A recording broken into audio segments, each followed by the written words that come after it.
Mateus 18? 18, capítulo 18 de Mateus, nós vamos ler a partir do 15, só abra aí, não leiam, não preste atenção em mim, né? Senão vocês vão lendo aí não preste atenção no que eu falo aqui. Depois a gente lê junto, tá? O texto. Então, a gente não pode deixar, aleluia, isso aí é pedaleira, tem uma pedaleira e tudo aí junto, que coisa maravilha, né? Isso, põe silencioso, tá certo? Obrigado. Eu estava falando, tem mesmo? A disciplina do ensinamento. Sim. A igreja, ela precisa, amados, tratar tudo com muita seriedade, porque quando não há disciplina, quando não há ensinamento, quando não há correção das coisas, vira-se de fato uma bagunça, tá certo? E toda disciplina, ela é para proteção das pessoas, nunca para punição. Esse que é o ponto que a gente precisa ter muito claro. Porque, infelizmente, o que eu tenho visto, percebido, é quando se fala em disciplina na igreja, é sempre no sentido de punição, de castigo. E nenhuma disciplina bíblica, Deus não disciplina ninguém. Deus, ele não tem uma ação meramente punitiva, tá certo? Todo castigo de Deus nunca é meramente punitivo, e sim corretivo. Então, quando fala assim, vai ficar de banco, é errado? Sem dúvida. Não, vamos chegar aí, vamos chegar aí. Eita, Jesus. Porque olha só, a ideia que a gente, a ideia não, a prática nossa que a gente percebe é o castigo, é punição. Castigo e punição sem mais nada, sem uma reorientação, sem procurar saber o porquê que a pessoa chegou até aquela atitude, por que ela pecou, caiu naquele pecado. Não se trata o pecado, né? Se pune o pecado. Então, punir pecado, que vantagem tem? Se não corrige, a pessoa vai, e a gente ainda vai falar sobre qual é a forma correta de a gente de fato disciplinar uma pessoa nesse sentido. Será que a exclusão é a melhor maneira? Será que a punição de privar a pessoa de fazer algo, né, é correto? Será que, eu estou fazendo só perguntas e eu ainda vou trabalhar isso, tá? Será que a questão de deixar ela sem participar da ceia é correto? Né? Então a gente vai tratar sobre essa questão. Tu já está respondendo tudo não. Não. Mas me dê textos bíblicos e por quê, mano? Porque sim, não, a gente precisa saber o porquê sim ou porquê não das coisas, né? Então vamos lá. Disciplina, capítulo de número 18 de Mateus, verso 15 em diante. Nós vamos ler o texto. Lendo o texto, depois eu vou aqui trazer então um comportamento que nós devemos ter concernente àqueles. E aliás, Quer cadeira, pastor? Eu? Tem lá dentro. Eu não achei. Quer? Não quero não, eu acho que eu não vou sentar hoje não. Não? Acho que eu vou ficar Vai de pé? em pé aqui, isso. Obrigado, né? Vou ficar em pé, eu acho. Qualquer coisa eu sento no chão. Capítulo 18, verso 15. Não, hoje eu acho que eu vou ficar de pé. Ora, se teu irmão pecar contra ti, vai, repreende-o entre ti e ele só. Se te ouvir, ganhaste teu irmão. Mas se não te ouvir, leva ainda contigo um ou dois, para que pela boca de 2 ou 3 testemunhas, toda palavra seja confirmada. E se não as escutar, dize-o à igreja. E se também não escutar a igreja, considera-o como um gentio e publicano. Em verdade, quer dizer, um não irmão, né? Em verdade vos digo que tudo que ligardes na terra será ligado no céu, tudo que desligardes na terra será desligado no céu. Também vos digo que se 2 de vós concordarem na terra acerca de qualquer coisa que pedirem, isso lhe será feito por meu Pai que está nos céus. Porque onde estiverem 2 ou 3 reunidos em meu nome, aí estou eu no meio deles. Então Pedro aproximou-se dele, né, de Jesus, e disse: Senhor, quantas vezes pecará meu irmão contra mim e eu lhe perdoarei? Até 7? Jesus disse: não te digo que até 7, mas até 70 vezes 7. Lucas acrescenta: no dia. Então, não é só 70 vezes 7, é no dia, né? Então é um agravante a mais para a gente aí. E a questão aqui, amados, não é ficar contabilizando quantas vezes essa pessoa pecou contra mim, e aí eu vou perdoar até 490. Mas o texto vai dizer aqui não, mas o texto que complementa ele vai dizer 490 vezes no dia. Isso é impossível, né? E Jesus nem estava falando de números. O que Jesus estava ensinando é perdoar tantas quantas vezes forem necessárias. Ponto final. Até quando eu vou perdoar? Todas as vezes que for necessária. É isso que a Bíblia ensina. Ah, André, mas a pessoa ficar pecando contra mim, me ofendendo, pecando, e eu perdoando. Exato. Ele está no papel de ofensor, você está no papel de perdoador. Entendeu? É simples assim. Pessoa como que não tem a natureza de Cristo, a maturidade de Cristo, o papel dela é ofender. Nós, como somos maduros em Cristo e temos a natureza de Cristo, somos discípulos de Cristo, nosso papel é perdoar, ponto final. É assim, e não tem nenhum adendo, não tem nenhuma vírgula nisso. Ponto final. Ponto final, maiúsculo, negrito e itálico, sublinhado. Tá certo? Quando esse ser Não existe. também é um cristão. Desculpa, não. Você está falando que a pessoa, quando não é Sim. evangélico... Ora, se quando a gente é é ensinado a perdoar até os inimigos, imagina os irmãos. Igual, não tem diferença. Talvez até muito mais. Ele está no papel de ofensor e o seu de perdoador. Isso. Tanto serve para um quanto para o outro. Exato, o outro não me altera. O mau caráter do outro não altera o meu caráter. Entendeu? Quem é a outra parte não pode alterar a mim. Eu vou dar um exemplo de Cristo, por exemplo. Jesus, ele na ceia, estava na ceia. Jesus nem proibiu o cidadão e sabendo que Satanás já tinha enchido o coração dele para atrair o próprio Cristo. E Cristo considerava ele como um amigo, e não era conversa, isso era de fato, era o coração de Jesus. Amigo, para que vieste? Amigo, com um beijo traz o Filho do Homem. O meu amigo íntimo, que nós íamos juntos à casa de Deus, ele me traiu. Então Jesus disse que era amigo, Judas era amigo aliás, Jesus era amigo de Judas. Judas não era amigo de Jesus, né? Mas Jesus era amigo de Judas. E aí, quando foi para oferecer lá o pão, o bocado molhado, ou seja, a comunhão, que nos simbolizava a comunhão, Jesus, ele estende o prato e o pão e oferece a Judas, sabendo o que ele ia fazer com ele, trair. É como se Jesus estivesse falando: Judas, está aqui, ó. Você vai me trair, mas o que você vai fazer contra mim não altera o que eu faço para você, que é te perdoar, que é te oferecer a comunhão, até a última hora. Então, como a gente é imitador de Jesus, fica a dica aí, né? Não, todos são difíceis. Bom, perdoar para nós é um desafio, sabe por quê? Vai contra a nossa natureza egoísta, vai contra a nossa natureza que não quer se humilhar. Então, é desafio. Perdoar não é algo natural do ser humano. Nós precisamos da ajuda do Espírito Santo para fazer isso. Só os que entenderam que foram perdoados que conseguem perdoar. Só os que entenderam o tamanho do perdão de Deus sobre a sua vida é que conseguem perdoar, independente de quem seja e de qual ofensa seja. Porque ele tem a noção de que ele pecou com um pecado que não poderia jamais ele reparar esse erro. Tanto é verdade que o texto que nós paramos de ler, no verso 22, o verso 23 continua. Jesus para ensinar isso, porque Pedro perguntou: Senhor, até quantas vezes eu preciso perdoar? Aí Jesus contou a parábola do credor incompassivo, para que Pedro pudesse então perceber isso. Qual é a parábola? A parábola é que, vamos ler aqui na íntegra, que eu achei até melhor, né? Lendo, até dispensa meus comentários. Verso 23.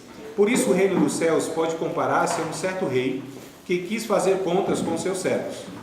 E começando a fazer contas, foi-lhe apresentado um que devia 10.000 talentos. Eu fiz o cálculo disso, que dá 126 mil quilos de prata.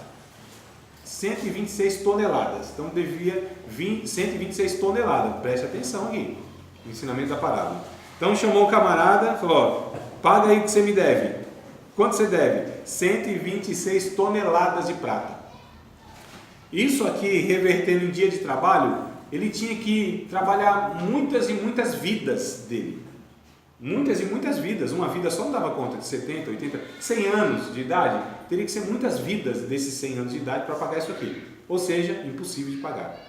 Aí tudo bem, verso 25. E não tendo ele com que pagar, o seu senhor mandou que ele e sua mulher e seus filhos fossem vendidos, com tudo quanto tinha, para que a dívida fosse paga. Ou seja, esse camarada, e era a prática mesmo do Antigo Testamento, né, que a pessoa tinha uma dívida, ele tinha que vender os seus filhos, esposa. Lembra de passagens assim?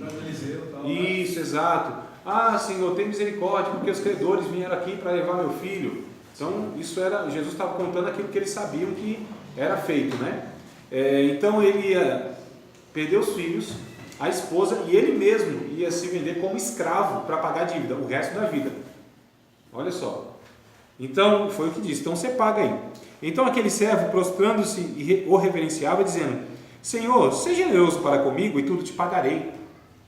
Então o senhor daquele servo, movido de íntima compaixão, soltou e perdoou-lhe a dívida. Perdoou a dívida que era impossível ele pagar. Olha só. Saindo, porém, aquele servo encontrou um dos seus conservos, que lhe devia 100 dinheiros, 400 graminhas de prata.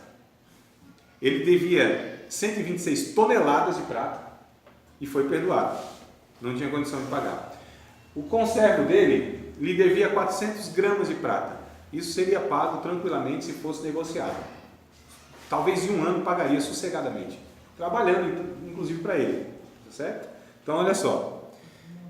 Um dos seus conservos lhe devia 100 dinheiros, lançando mão dele, sufocava-o dizendo: paga-me o que me deves.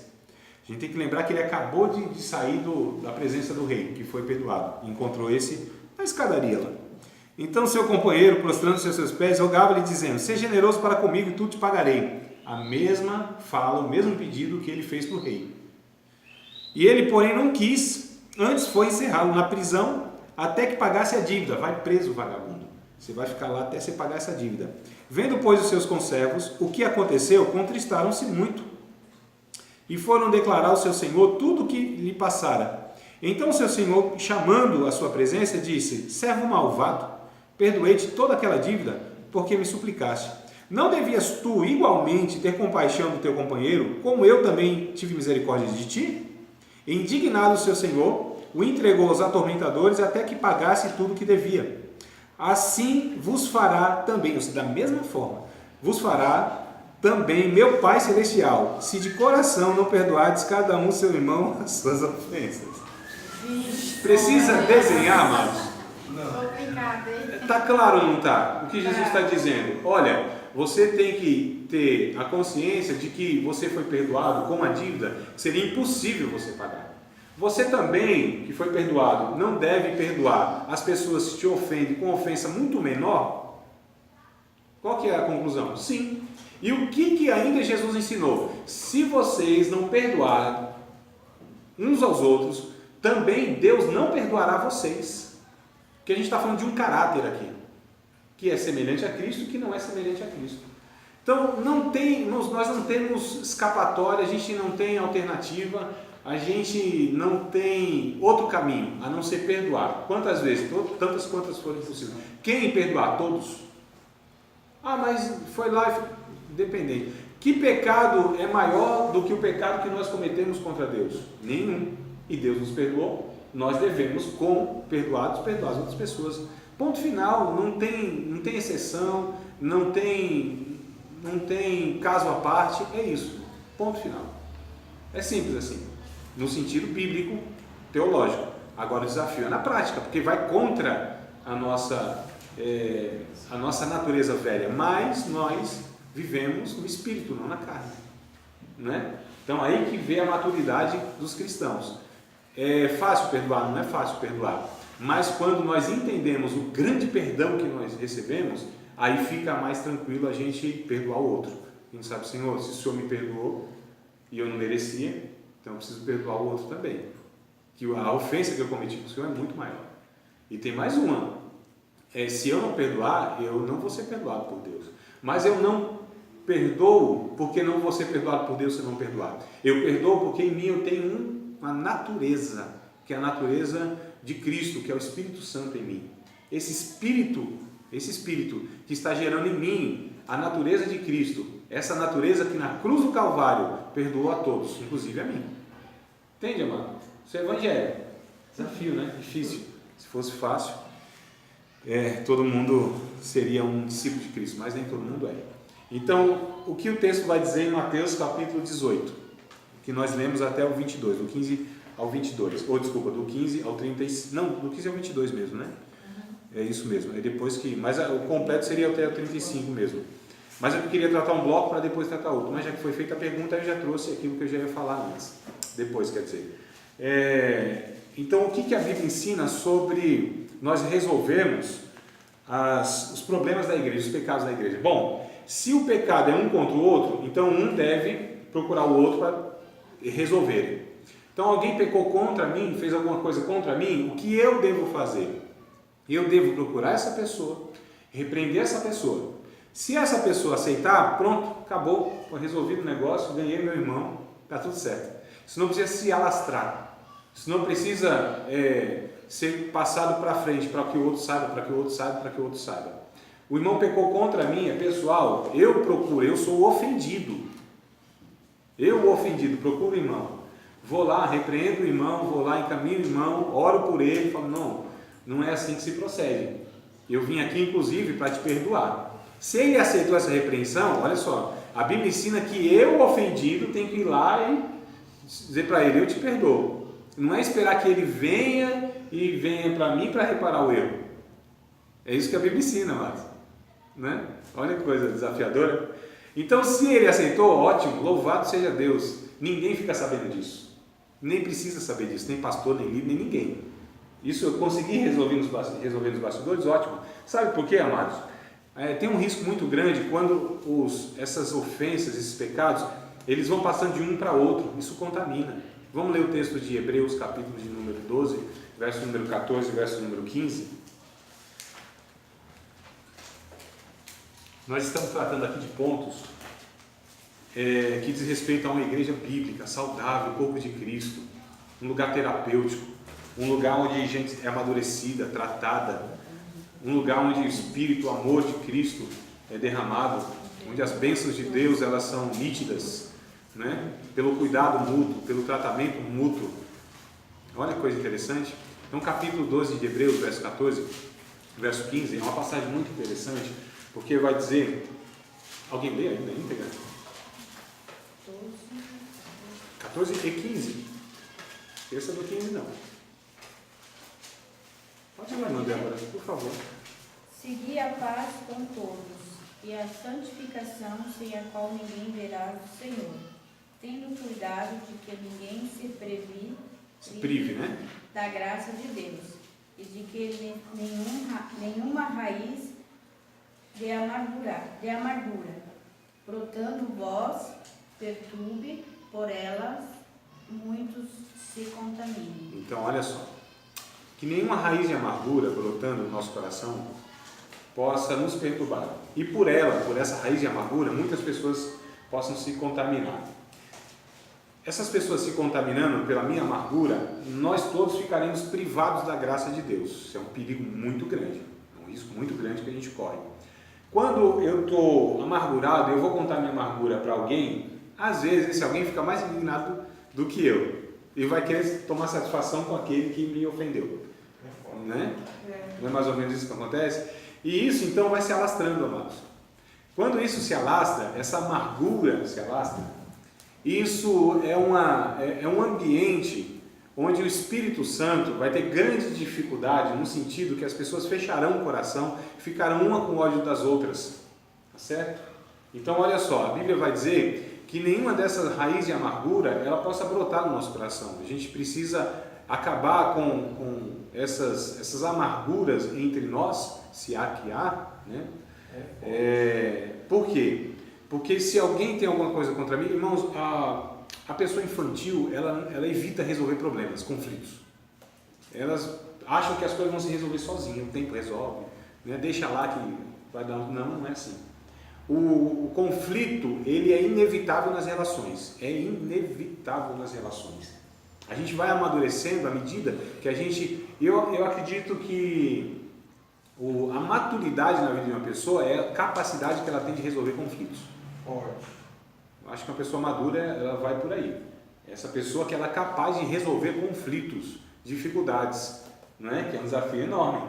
Mas os infantis não, eles fazem com que tá tudo certo, toca o barco, tem uma relação de falsidade, uma relação onde abraça o outro, onde ri com o outro e tal, mas lá no coração existe diferença, existe divergência, existe uma amargura.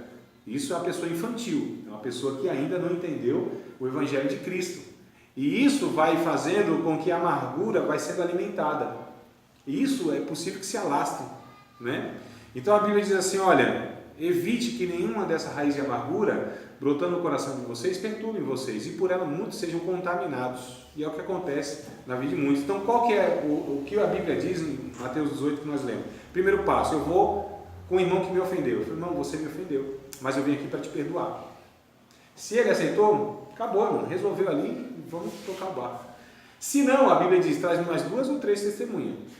Olha só, então mais 2 ou 3 testemunhas, irmãos maduros, gente madura, para ir resolver aquela situação, ainda em tudo isso aqui nos bastidores. Igreja não sabe muitas vezes, às vezes a questão não é nem o pastor está relacionado, tem algum conhecimento disso, líder. Aqui a gente está falando de pessoas, sim ou não, né? Mas pessoas que muitas vezes não estão envolvidas no ministério. Tenta resolver nos bastidores isso.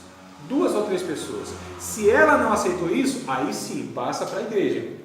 Porque aquela pessoa está impenitente, não reconhece o mal que está fazendo. Se ela não ouvir a igreja, considera ela como um não irmão, porque ela está rejeitando a disciplina, a correção, para o bem dela e do corpo no coletivo. Mas percebe que tem passos, irmãos? E o último é a exclusão. E por que se exclui uma pessoa? Se exclui uma pessoa para a proteção dela mesma e do coletivo, dos dois, nunca de um, nunca do outro apenas. Tá certo? Porque a gente não está nos protegendo. Lembra da aula passada, amados? Vocês lembram da aula passada? Aquela dinâmica? Que o que é a igreja? É um servindo o outro? É um ajudando o outro? A extensão Isso. É um. O que é? Para que serve a igreja? É para que um ajude o outro onde o outro não alcança, coçando as costas. Não é? É para que um receba e aquilo que recebe não retém para si, mas dá para o outro. É o copo d'água que passou por mim. Então, lembrando desse princípio, a gente entende então que quando a gente chega a excluir uma pessoa, é porque nós estamos protegendo o corpo para que não se contamine e para que essa pessoa também caia em si. Aí a gente vai ler o texto de 1 Coríntios capítulo 1. Olha só. Então a gente está falando de disciplina, né? 1 Coríntios capítulo 5. Também vou ler na íntegra aqui todo o texto, né? Para que a gente entenda. 1 Coríntios capítulo 15. 5. Quando eu falo 15, vocês entendem 5. 5, 1 ao 13. 1 ao 13. Todo o texto também, tá? Hoje a gente está aqui com uma vontade enorme, né, de ler a Bíblia. 1 Coríntios capítulo 5, verso 1 ao 13. Geralmente se ouve que há entre vós fornicação e fornicação tal que nem ainda entre os gentios, como é haver quem abuse da mulher de seu pai. Então, nem entre os pagãos se ouve uma pessoa que tem relação sexual com a sua madrasta. Mas aqui tinha, na igreja. Estais inchados e nem mesmo vos entristeceis por não ter sido tirado, né? Ou dentre vós tirado o que cometeu tal ato. Então, Paulo está falando da necessidade, da disciplina aqui, da correção. Eu, na verdade, ainda que ausente no corpo, mas presente no espírito, já determinei, como se estivesse presente, que o que tal ato praticou, em nome de nosso Senhor Jesus Cristo, junto vós e o meu espírito, pelo poder de nosso Senhor Jesus Cristo, seja entregue a Satanás, para a destruição da carne, ou do velho homem, ou do seu próprio corpo. Esse é o sentido. Para que o espírito seja salvo no dia do Senhor. Olha a finalidade última dessa exclusão. Para que essa pessoa seja salva. Para que ela possa sofrer o dano, as consequências do seu ato. Né? Aqui é um caso extremo. E aí a gente aprende, amados, que disciplina se trata individualmente, caso a caso. Não há uma regra que a gente aplica a todo mundo, uma régua que a gente coloca todo mundo debaixo dela. A gente está lidando com vida humana, história diferente, situação diferente. O que se aplica a um nem sempre se aplica o outro. Isso não é 2 pesos e 2 medidas. É que cada caso é um caso. Tá certo? Então vamos lá, verso 5, né? Eu falo do 5, eu já li. Verso 6. Não é boa vosso orgulho. Não sabeis que o pouco de fermento faz levedar toda a massa? Alimpai-vos, pois, do fermento velho, para que sejais uma nova massa, assim como estáis sem fermento, porque Cristo, nossa Páscoa, foi sacrificado por nós. Pelo que façamos festa, não com o fermento velho, nem com o fermento da maldade e da malícia, mas com os asmos da sinceridade e da verdade. Já por carta vos tenho escrito, que não vos associeis com os que se prostituem. Isso não quer dizer absolutamente com os devassos deste mundo, com os avarentos, com os roubadores, com os idólatras, porque então seria necessário sair do mundo. Então Paulo não está falando daqueles que estão de fora, está falando com um que se diz irmão, que congrega com a gente, tá certo? Que professa o nome de Cristo e que vive em pecado e é impenitente e não quer se arrepender. Então a gente pega o Mateus 18 e pega essa situação aqui, que já foi tomado esse espaço, foi direto nele e não aceitou, levou umas 2 testemunhas e não aceitou, a igreja não aceitou. Então Paulo diz, olha, esse não se associe com ele, mas é uma exclusão sempre para proteção tanto do corpo quanto dele também, para que ele caia em si, perceba a gravidade do seu ato, do seu pecado, né? E para que não cause escândalo contra o Evangelho. Paulo diz, não se associe com ele.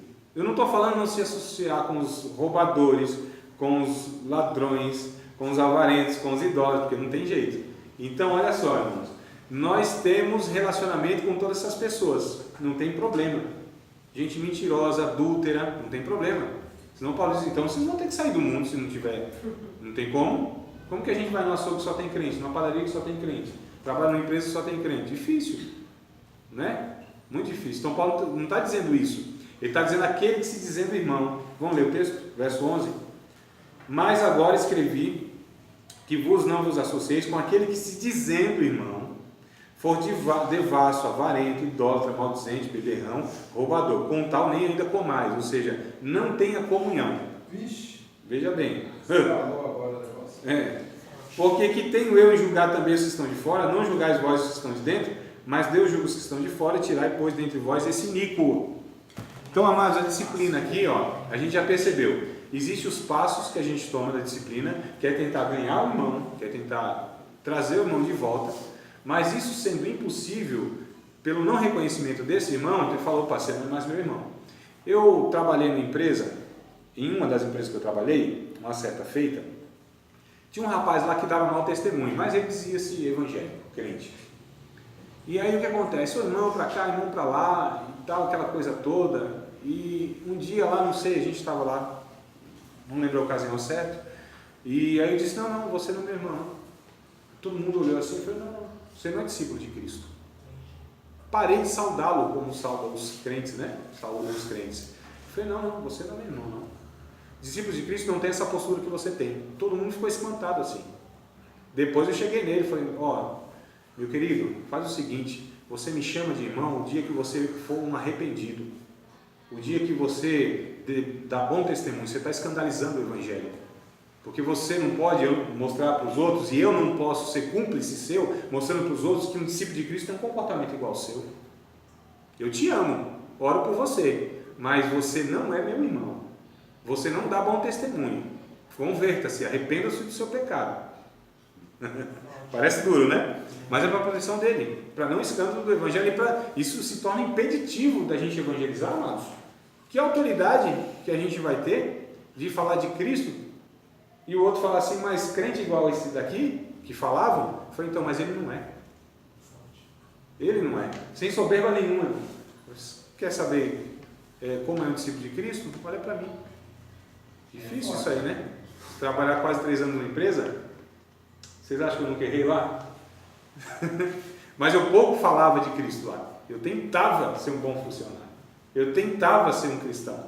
Você acha que nunca eu errei em alguma coisa falando ou tal? Mas eu nunca dei mau testemunho, amados. Tá certo?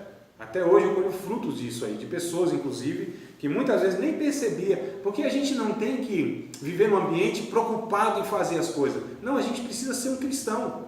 E, consequentemente, onde nós estivermos, vai ser produto e fruto de uma natureza que nós temos. A gente não vai... hoje eu vou para o emprego, lá eu vou vigiar, vou ficar... né? Como assim? Mas não é uma vida nossa, natural, em Cristo? A gente não anda no Evangelho? E eu não me preocupo em que ambiente eu estou. Eu vivo o Evangelho. E onde eu estiver, eu vou reproduzir, eu vou refletir aquilo que é minha natureza e minha preocupação, seja naquele ambiente ou em qualquer um, seja na igreja, dentro de casa, ou no emprego, onde for. Não é, irmão? Senão a gente corre um risco muito grande de ser atores, representar em certo ambiente, em outro, assim e tal. E acontece muito nas vidas de muitos irmãos, né? Que na igreja ele se esforça para ter um comportamento, tal, o linguajar é outro, em casa já muda, no emprego já muda, fora e longe, à vista dos irmãos, do pastor, dos líderes, é outra pessoa, é um esquizofrênico de Jeová, né? É um bipolar espiritual, né? Então aquela pessoa que tem dupla, tripla, quádrupla personalidade, né? Compartimentaliza a vida, minha vida social, minha vida ministerial, minha vida familiar, minha vida profissional, minha vida não sei o que é isso, não? A gente é o que? Gato? Tem um monte de vida, a gente é ovelha, tem uma só, né? Então a vida em Cristo onde for. Então a gente precisa ter essa consciência e é fruto, como eu disse, de uma relação com Deus. Mas a disciplina, então, visa isso, proteger o corpo de Cristo, proteger a própria pessoa e para o bem da pessoa. Então a gente precisa, amados, fazer o seguinte, resolver os problemas. Todo problema deve ser considerado como importante para ser resolvido. A gente não deve desconsiderar um pecado sequer. O pecado, quando ele não é tratado, pode ter certeza que esse pecado ele vai se avolumando. Eu vou dar um exemplo para vocês, não me lembro a passagem exatamente, mas me veio na mente agora, inclusive, não estava nem pensando em falar sobre isso, mas me veio na mente. O Davi tinha um filho chamado Absalão.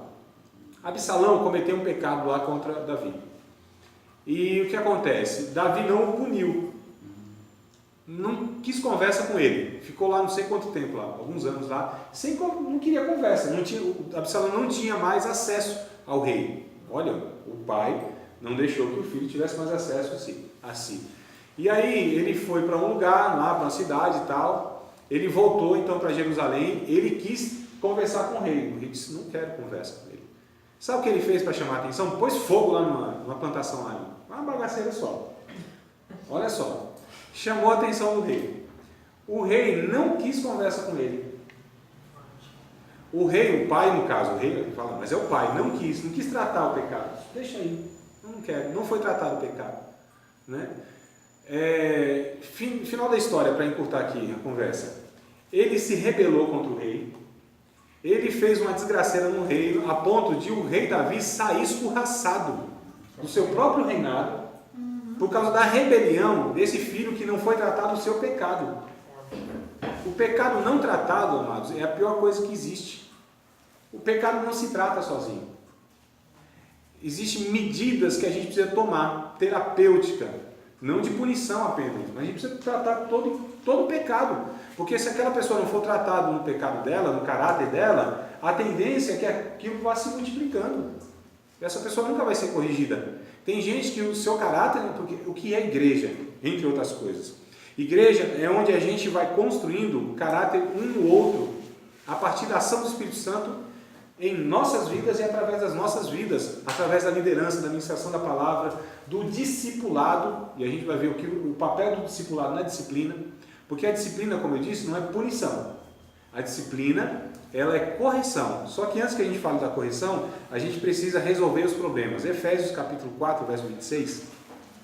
Efésios 4, 26.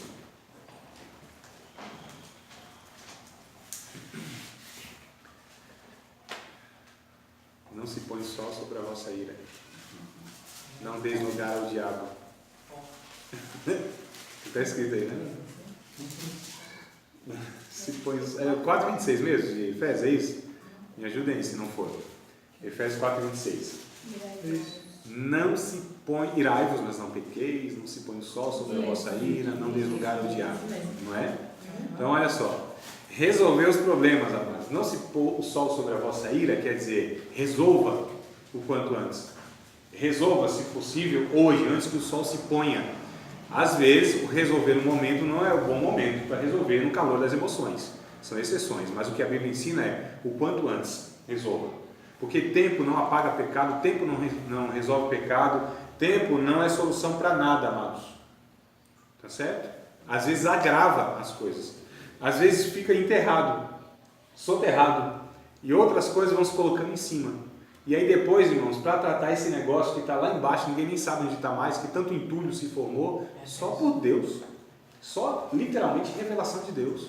Né? Só terapia conjugal para resolver aquilo que não foi resolvido lá atrás. E é preciso desentulhar um monte de coisa. E um monte de coisa está... Aliás, a situação se deu ali, não é nem por conta da circunstância. Eu vou trazer a questão que é muito real e faz parte da nossa vida. os casados, lógico, que é assim, muitas vezes se briga, tem tanta desavença e não é nada daquilo que se está reclamando. Ah, é isso, é a toalha molhada, não sei o quê. É a pasta de dente que é apertada no meio. Apesar que não tem mais esse negócio, é aquela de ferro antes, né? Aquela de lata lá. E um bocado de coisa, mas não é nada disso. Não é nada disso. Tem um negócio lá no fundo, soterrado. E é aquilo que gera um incômodo. E aí qualquer coisa é motivo. Né? Porque não foi tratado aquilo lá. Achando que não, isso aí é besteira. Não, isso aí vai se resolver por si mesmo. Não. A Bíblia diz, não se põe sol sobre a vossa ira. Tem alguma questão? Resolva o problema. Todo problema deve ser resolvido. Todo mal deve ser cortado pela raiz, irmãos. Tudo que se observa, tudo que se percebe que é pecado, aquilo deve ser tratado. Tá certo? Então a gente está falando de disciplina nesse sentido, né? A disciplina corretiva e não punitiva. Hebreus capítulo de número 12. Hebreus capítulo de número 12, verso 5 e diante. Então olha só, a disciplina a gente entende como um castigo que visa a correção. Não é um castigo que visa a punição. E aí para os pais, vão saber muito bem o que eu vou dizer aqui. Eu sou pai, eu sei disso. Esse pecado já cometi muito, evito ainda hoje, mas acho que eu vou cometer. Tanto no mais velho quanto no mais novo. Que é o seguinte, amados, quando a gente vai castigar os nossos filhos, via de regra, geralmente a gente não ensina nada para eles. A gente descarrega a nossa raiva, faltou a nossa paciência, a gente está esgotado, acabou o argumento. E a gente vai lá e pune. Alguém está se identificando? Né? O menino fez alguma coisa, você vai lá e chinelada e tal, não sei o quê. Não ensina nada, só pune, só castiga. Então, o nosso castigo, meramente punitivo, não resolve nada. Só resolve o descarregar da nossa ira, da nossa raiva, mostra o nosso descontrole, denuncia o nosso pecado, a nossa imaturidade para instruir aquele ser humaninho que nos tira do centro. É ou não é, amados? Estou errando aqui ou será que alguém se identifica comigo? Não é? Então olha só, isso aqui é punição. Isso não resolve nada, não é pedagógico, a gente não ensinou nada. O menino vai fazer de novo. Pode ter certeza. Embora tenha apanhado, vai fazer de novo. Porque ele foi castigado sem ser ensinado o porquê que ele foi castigado. Então é uma punição tola. É uma punição inútil. É uma punição errada, que não vai levar ninguém a nada. Só castiga, castiga, castiga, castiga. Pune, fere, ofende, traumatiza e tal. Não é? Mas Deus não. Todo castigo de Deus, ele visa uma correção. Todo castigo de Deus, toda punição de Deus, porque visa uma terapia, é uma pedagogia. Vamos ler o texto de Hebreus então, capítulo 12, versículo de número 5 em diante. Ler um texto também um pouquinho longo aqui, mas eu vou lê-lo todinho. Não é? Vocês estão com vontade de ler a Bíblia hoje, que eu sei? Eu vi. Não sei se os irmãos devem estar, faz 7 dias que a gente não se encontra. Eles devem estar com vontade tão grande de ler a Bíblia. E eu vou trazer uns textos para eles, irmão. Capítulo 12, verso 5, né? E já vos esquecesse da exortação que argumenta convosco como filhos. Filho meu, não desprezes a correção do Senhor e não desmaies quando por ele fores repreendido. Porque o Senhor corrige, que ama, açoita, né? Castiga a qualquer que o recebe por filho. Se suportais a correção, Deus vos trata como filhos. Por que filho há a quem o pai não corrija? Mas se estáis sem disciplina, olha só, disciplina aqui é o que a gente está tratando, da qual todos são feitos participantes. Sois então bastardos e não filhos, aqueles que não participam da disciplina de Deus, que não suportam a disciplina de Deus. Eles são bastardos e não são filhos. Vamos lá aqui, verso 9. Além do que, tivemos nossos pais, segundo a carne, para nos corrigirem, e nós os reverenciamos. Não nos sujeitaremos muito mais ao Pai dos Espíritos para vivermos? Porque aquele, na verdade, ou seja, esses pais terrenos, por um pouco de tempo, nos corrigiam como bem lhes parecia, às vezes, tantas vezes injustamente, mas esse para nosso proveito, ou seja, Deus, para sermos participantes da sua santidade. E na verdade, toda correção ao presente não parece ser de gozo, senão de tristeza, mas depois produz um fruto pacífico de justiça nos exercitados por ela. Na verdade, toda a correção no presente momento não parece ser de gozo. Eu fico muito desconfiado quando vê uma palavra dura, um ensinamento duro, uma pregação dura. Manda mais, Jesus. Manda Giló. Eu acho bom. Hipocrisia, mas mentira. Essa pessoa está dizendo, não é comigo, é com o outro. Quem é em sã consciência que é castigado, que é corrigido e acha bom? Eu acho bom, Jesus. Manda mais, fala mesmo, Senhor. Isso são comportamentos de fuga, né? De esquiva. Ele vai saindo assim de lado, porque não recebe, amados. Sempre isso é mostrando hipocrisia. Eu gosto mesmo de ser corrigido por Jesus. Gosta da coisa nenhuma. Mentira, mano. É mentira. Isso é mentira. Pelo amor de Deus. A Bíblia diz, a correção, o confronto com o nosso pecado, ao presente momento, a gente quer resistir, nos entristece. É a velha natureza resistindo à correção de Deus. Só que depois, naqueles que são exercitados por ela, aí produz o fruto. Não é? Então essa questão de que vem uma palavra dura, um ensinamento duro, e a pessoa acha bom, fala, nossa, não está recebendo nada. Nossa, está falando, deve ser com outra pessoa, não é comigo. Está querendo mostrar uma falsa humildade. Não é, meu? Ó. Então vamos lá, porque o discurso hoje está duro, mano. Duro. Então a gente percebe aqui que a disciplina é essa corretiva e não punitiva. Apocalipse capítulo 3, verso 19.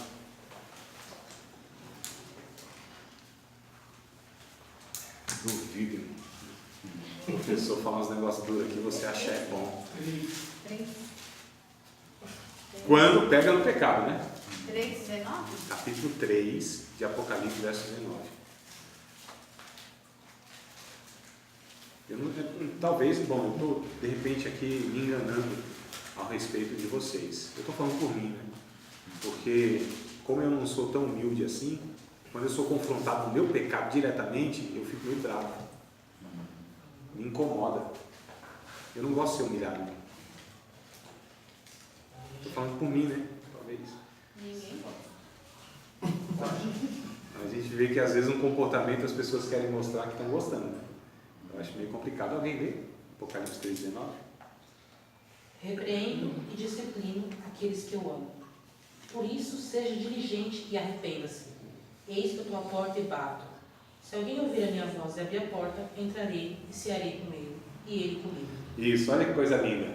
Eu vou parar 5 minutos mais cedo o intervalo aqui, porque o que eu quero tratar em 5 minutos jamais vai dar. Talvez até toda a segunda parte. Então, para eu não começar e não acabar, porque é um negócio que a gente vai gerar aqui um tumulto, eu acho. Então a gente vai assim, pelo menos se for... Tem merenda? Trouxe alguém? Tem? Tem, né? Não.